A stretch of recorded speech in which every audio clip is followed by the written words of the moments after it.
Bonjour. Alors, je voudrais vous poser une question. Est-ce que tu fais partie de ceux qui pensent que cette parole ne peut pas les aider, la parole de Dieu ne peut pas les aider? Comment on peut encore aujourd'hui parler de Dieu? Si vous êtes dans ce questionnement-là, je vous appelle à écouter ce message parce que ce message est pour vous. Mon nom est Adélaïde. Je suis coach formatrice de la Maxwell Leadership et j'accompagne les femmes quant à la reconstruction de leur famille, de leur mariage. Et j'aide aussi les jeunes filles à se connecter à leur Dieu pour pouvoir accomplir leur mission. Alors ce matin, nous allons lire la Bible dans le passage de Matthieu chapitre 11. Nous allons voir comment il a répondu à ceux qui étaient en train de se demander s'il était réellement celui qui devait venir. Je vais prier. Oui, merci Seigneur parce que je te remets cet instant, je te remets cette période pour que tu puisses nous canaliser, pour que tu puisses ouvrir nos yeux, pour que tu ouvres notre intelligence pour que nous puissions comprendre ce que cette parole veut dire. Alors, je vais lire la parole. Lorsque Jésus eut achevé de donner ses instructions à ses 12 disciples, il partit de là pour aller enseigner et prêcher dans les villes de la région. Jean-Baptiste, dans sa prison, entendit parler des œuvres de Christ. Alors il envoya quelques-uns de ses disciples demander à Jésus, « Es-tu le Messie qui doit venir ou devons-nous en attendre quelqu'un d'autre? » Jésus leur répondit, « Allez raconter à Jean ce que vous entendez et voyez. Les aveugles voient. Les aveugles voient, les aveugles voient. Les boiteux marchent. Les lépreux sont guéris. Les sourds entendent, les morts reviennent à la vie, la bonne nouvelle est annoncée aux pauvres. Heureux celui qui n'abandonnera pas sa foi à moi. Ça, c'est les questions les réponses que Jésus a données à ceux que Jean-Baptiste a envoyés. Il n'a pas dit directement, « Ah oui, c'est moi, le Messie, c'est moi. » Non, il a dit, « Allez-y dire ce qui se passe. » Peut-être ce que vous êtes en train de remarquer, ce qui se passe. Peut-être tu es en train de te dire, « Mais pourquoi moi, ça ne marche pas? » Est-ce que tu t'y es pris de la bonne façon? Est-ce que tu t'es connecté à la bonne source? Est-ce que tu y as vraiment cherché à voir ce que Dieu demande que tu fasses?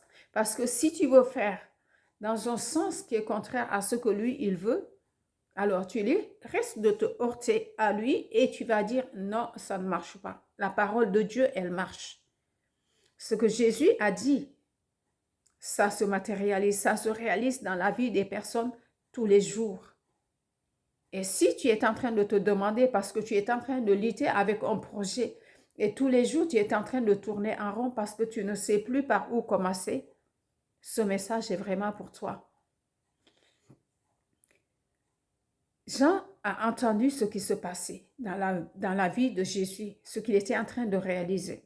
Ça ne se passait pas, ça ne se focalisait pas sur lui, ça se focalisait sur les gens qu'il rencontrait. Et dans sa façon de faire, on voit plusieurs fois.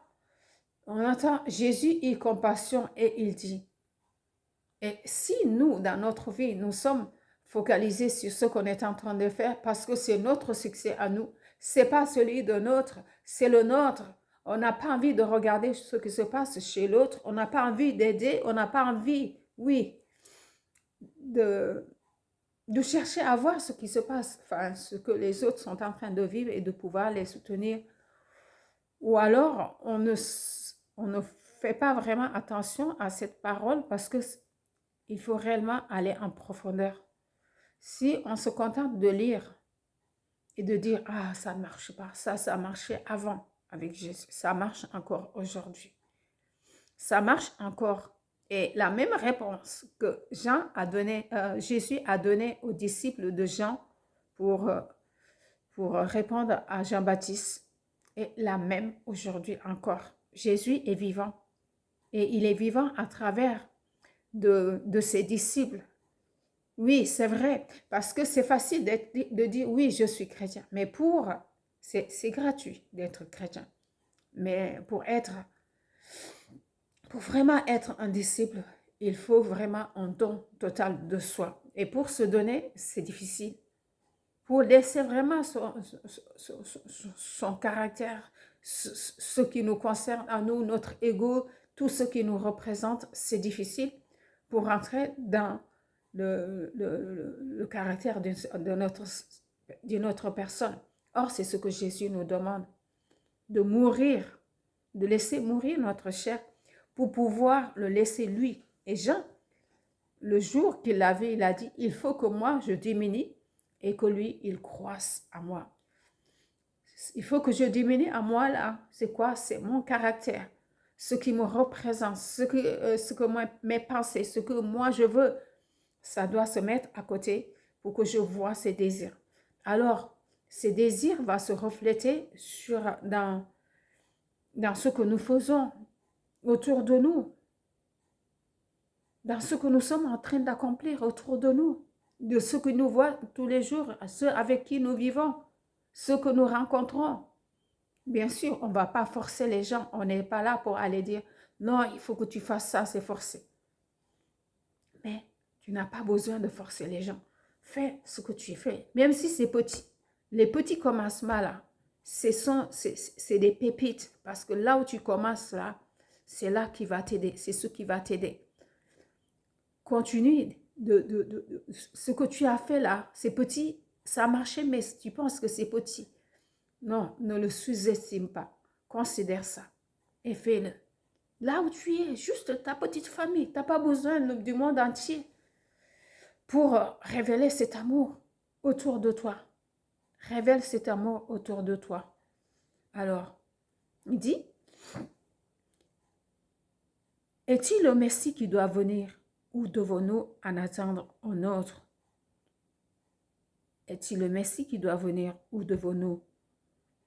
Est-ce que tu es celui qui doit venir, celui qu'on a parlé dans l'Ancien Testament, celui dont nos pères nous ont raconté? Que c'est un Messie, quand il va venir, il va nous aider, il va nous sortir de toutes les difficultés dans lesquelles nous sommes en train de vivre. Parce qu'il va venir de la part de Dieu. Est-ce que tu es celui qui devait venir et qui, dans le livre de la Genèse, après la chute d'Adam et Ève, il fallait qu'il y ait quelqu'un qui doit venir pour nous aider à laver nos péchés. Parce que eux, ils faisaient leur sacrifice d'animaux. Il fallait qu'il y ait quelqu'un qui doit venir, qui est un Messie qui représente Dieu sur la terre, qui va les aider à se purifier de leurs péchés et à pouvoir maintenant s'approcher. Est-ce que tu es cette personne-là? Ou devons-nous en attendre un autre? Alors, Jésus répondit. Il dit, je n'ai rien à vous dire. Vous n'avez qu'à voir ce qui se passe dans ma vie, ce que j'étais quand je suis venue. Et que maintenant, vous voyez ce qui se passe dans ma vie, ce qui se passe autour de moi. Il dit, les aveugles voient. Ceux qui étaient nés aveugles, parce qu'il y avait quelque chose en eux. Je suis arrivée, je m'approche de cette personne-là et cette personne est guérie. Les gens qui étaient en train de se battre contre une maladie incurable que nous, les experts qui s'occupent de ça, de la santé, les médecins, les docteurs, les grands spécialistes ont dit que cette maladie est incurable. Je touche la personne et la personne est guérie. Par exemple, la lèpre. Il touche un lépreux et ce lépreux sur le champ est guéri. Ça, c'est que Dieu qui peut accomplir ça. C'est Dieu qui peut transformer la vie dans une famille où il y avait tout un cafouillage. On avait l'impression d'être enterré et que rien chez nous ne marche. Et donc, hop, on voit les choses se transformer. Parce que Dieu prend son temps pour transformer les choses. Il voit, il sait ce qui ne marche pas. Et il ne va pas toucher ici, par là, pour voir si c'est là ou c'est pas là. Non, il sait exactement là où se trouve la plaie. Même si la hauteur a été cicatrisée, il va rentrer en profondeur, guérir déjà la plaie à l'intérieur et puis tout le reste du corps est guéri. Alors, allez raconter ce que vous voyez. Les aveugles sont guéris. Les boiteux marchent. Ceux qui ne pouvaient pas marcher. Une personne qui est née paralysée toute sa vie, ça veut dire tous les membres de son corps, de la partie inférieure, là, les membres inférieurs, tout a été fait pour que cette personne-là ne puisse pas se lever et marcher. Allez-y, racontez que vous avez vu ce que j'ai fait. J'ai les paroles de la vie. Quand je touche une personne, ça veut dire quand je parle, quand je dis marche, par exemple. C'est comme la création. Au moment de la création, quand Dieu a créé le monde, il parlait et les choses viennent à l'existence. Je suis en train de faire la même chose. Quand je touche une personne ou quand je parle, la force de Dieu qui est en moi va rentrer dans le corps de cette personne-là et restaure tout en lui qui était mort. Je mets le caractère de la vie. La vie, c'est l'Esprit de Dieu qui est en nous. Et cette vie va partir au travers de toi et toucher les autres. Alors, si tu es en train d'hésiter encore et de dire, non, cette parole-là, elle a marché pendant un moment, mais pas maintenant. Non, c'est parce que tu es peut-être dans la religion. Je dis peut-être, je ne sais pas. Mais tu peux faire confiance au Seigneur. Tu peux faire confiance à cette parole. Elle est vivante. Elle a laissé vivre au travers de toi. Parce que quand elle vit au travers de toi, elle va toucher tout ce qui était mort dans ton corps et va le ressusciter, comme Jésus le faisait. C'est de la parole de Dieu qu'il faut. C'est de la parole de Dieu qu'il s'agit. Ce n'est pas de nous, ce n'est pas d'une personne, mais de Jésus et de sa parole. La parole de Dieu. Les aveugles voient, les boiteux marchent, les lépreux sont guéris, sont purifiés. Et il dit, les sourds entendent, les morts reviennent à la vie. La bonne nouvelle est annoncée aux pauvres. La bonne nouvelle est annoncée aux pauvres. Nous allons faire le parallèle là, dans le livre d'Ésaïe. Ésaïe 35, verset 6 nous dit, je vais lire le livre d'Ésaïe 35.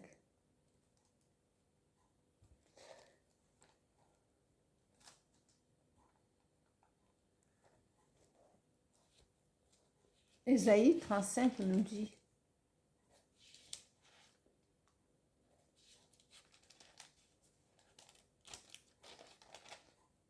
Ésaïe 35, versets 5 à 6. Alors, les aveugles verront et les sourds entendront. Les boiteux marcheront, bondiront comme des cerfs, et les muets exprimeront leur joie. Car de l'eau jaillira dans le désert, des torrents ruisseleront dans le pays sec, le sable brûlant. Et dans ce passage d'Ésaïe 35, il est en train de décrire tout le caractère de Jésus parce qu'il représente Dieu. Alors, oui, c'est difficile d'arriver jusque-là et de pouvoir le laisser vivre au travers de nous parce qu'il y a toujours notre chair. Mais nous avons l'Esprit de Dieu pour nous aider. Nous avons l'Esprit de Dieu pour nous aider. Laissez-le traverser notre corps. Laissez-le passer au travers de tout notre être. Diminuons, comme Jean l'a dit, et laissons-le prendre la place. Et nous verrons les choses s'accomplir dans sa vie. Oui. C'est qu'il y aura une route qu'on nommera le chemin réservé. Réservé. Aucun impur ne peut y passer, ne pourra y passer. Aucun idolâtre ne pourra ni rôdera. Elle sera destinée au peuple du Seigneur quand il se mettra en marche sur cette route par des lions. Aucune bête féroce ne pourra y accéder. Quand nous rentrons dans cet amour avec Dieu, quand nous rentrons dans cette romance, parce que son esprit est en nous, nous commençons à voir une transformation. Et cette transformation, nous voulons le partager parce que c'est le but de Dieu, c'est ce qu'il veut, que l'on puisse le partager à ses enfants. Mais à un certain moment, il faut faire un travail sur soi qui va faire que à un certain moment, on va laisser son orgueil de côté, on va laisser sa fierté. Ce n'est pas de notre fierté qu'il s'agit, c'est de sa fierté à lui qu'il s'agit. On laisse tout ça de côté. On dit oui, je sais que de moi-même, je ne peux pas arriver à ça. Mais je voudrais que ça soit toi. Je voudrais que tu transformes ma vie, que tu changes ce que j'étais avant et que tu rentres en moi. Et quand il va commencer à faire, ça va faire mal. Peut-être certains vont dire, ah non, finalement, je préfère garder ce que j'avais avant. Non, ne dis pas ça. Ne dis pas ça parce que tu vas freiner ton avancement. Les morts reviennent à la vie, la bonne nouvelle est annoncée aux pauvres. Et cette parole est reprise dans Luc. Voici mon serviteur, celui que j'ai consacré, je l'ai envoyé pour ouvrir les yeux des aveugles, pour aider les aveugles, pour paraphraser ce qu'il a dit. Dans Ésaïe 61 aussi, il dit, Ésaïe 61, il dit, le Seigneur Dieu me remplit de son esprit, car il m'a consacré et m'a donné pour mission d'apporter aux pauvres une bonne nouvelle et prendre soin des désespérés. Désespérés, si on cherche ces mots-là, ne nous arrêtons pas sur, cherchons et allez en profondeur de cette parole et de proclamer aux déportés qu'ils sont libres désormais, de dire aux prisonniers que leurs chaînes sont brisées. Tu es brisé, tu es retenu quelque part en train de te battre tout seul. La parole de Dieu est là. Il y a des personnes qui ont été destinées pour pouvoir t'accompagner à rentrer dans ta mission. Ne reste pas seul. Ne reste pas seul. Tu as besoin qu'on t'aide, qu'on te montre. Parce que si on ne te montre pas, tu ne peux pas savoir tout seul. Il y a des choses que tu as besoin de quelqu'un pour te guider. Quelqu'un qui connaît mieux que toi. C'est de cette façon que ce message a été transmis. Jésus a transmis les disciples. Les disciples ont transmis à d'autres personnes. Et ces personnes ont transmis. Oui, on peut avoir toute la parole de Dieu. Mais des fois, certaines choses pour nous dépasser. Juste être avec une personne qui t'aide, qui te dit, mais regarde, ouvre tes yeux bien par rapport à ce que tu es en train de faire. Est-ce que tu ne penses pas que tu as besoin de transformer, de changer un peu? Tu dis, ah, j'avais pas vu ça. On est tous pareils, on est tous passés par là. Alors, c'est de ça qu'il s'agit. Parce que le Seigneur Dieu veut te remplir de son esprit. Il veut que tu sois consacré pour lui, pour une mission bien précise, pour apporter aux pauvres une bonne nouvelle. Les gens qui n'ont pas la parole de Dieu, c'est de ça qu'il s'agit. Pour leur apporter cette parole, et on ramène cette parole exactement à ce qu'il est en train de dire. Il dit, à cet instant, les morts reviennent à la vie. Et la bonne nouvelle est annoncée aux pauvres, aux personnes qui se reconnaissent réellement pauvres, qui ont besoin de quelqu'un pour les aider. Je ne parle pas de ceux qui pensent qu'ils ont tout, qui n'ont plus besoin de quelqu'un. Alors ces personnes-là vont se laisser accepter, vont accepter ce message et vont se laisser transformer. Ils vont venir dire, oui, je voudrais réaliser ça, mais je ne sais pas par où commencer. Est-ce que tu peux me montrer comment toi tu as fait? Oui, bien sûr. La parole, c'est ce qu'elle a dit. Annoncer la bonne nouvelle aux pauvres, à ceux qui sont en train de traverser des difficultés toutes seules, de les aider à trouver la solution qu'il faut. Parce que je suis la solution. Jésus est la solution. Aux gens qui sont, prendre soin des gens qui sont désespérés.